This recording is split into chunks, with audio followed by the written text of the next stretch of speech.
السلام علیکم، آپ کے اپنے چینل منظم آمدید کچن میں ویلکم ہے۔ آج میں آپ کے لیے بہت ہی جو ہے نا وہ ضروری چیز آپ کو بتانے کے لیے میں نے ویڈیو بنائی ہے۔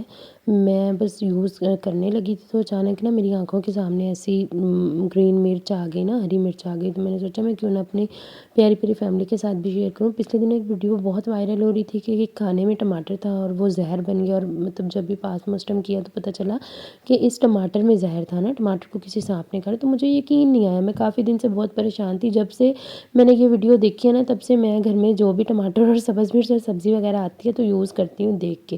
یہ دیکھیں، اب میں نے دیکھا تو مرچ جو ہے وہ اس طرح سے کٹی، اور ایک مرچ کے نا درمیان میں جو نا وہ سوراخ ہے، جیسے کسی نے منہ مارا ہو۔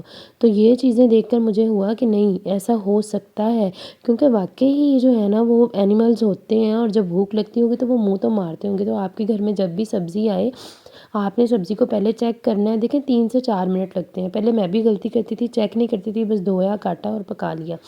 لیکن ویڈیو دیکھنے کے بعد نا وہ والی میں تو بہت ہی محتاط ہو چکی ہوں، اور میں آپ سے بھی کہوں گی کہ آپ بھی ہوں۔ یہ دیکھیں، سبز مرچ جو ہے وہ اندر تک دھنسی ہوئی ہے، مطلب جیسے کسی نے منہ مارا ہو۔ اس کے بعد میں نے سارے ٹماٹر چیک کیے، ٹماٹر تقریباً سارے ٹھیک تھے، اس میں سے بس ایک ٹماٹر ایسا تھا جس کے اوپر تھوڑا سا نا کرش تھا۔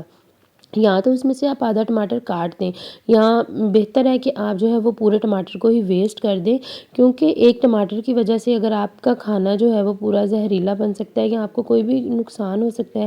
تو بہتر نہیں ہے کہ ہم اس چیز کو ویسٹ کر دیں، اور پھر اس کے بعد ہمارے گھر میں جتنی بھی ویجیٹیبل آتی ہے ہم 3 سے 4 منٹ کے لیے پہلے اسے چیک کر لیں، اور اس کے بعد ہم اسے یوز کریں۔ اچھا جی، آپ کو ہماری یہ ویڈیو کیسی لگی اور انفارمیشن کیسی لگی، آپ نے مجھے کامنٹ سیکشن میں ضرور بتانا ہے۔ سب نے مجھے اپنی رائے دینی ہے۔ اسی دوران جی آپ ہمارے چینل کو سبسکرائب بھی کریں، لائک بھی کریں۔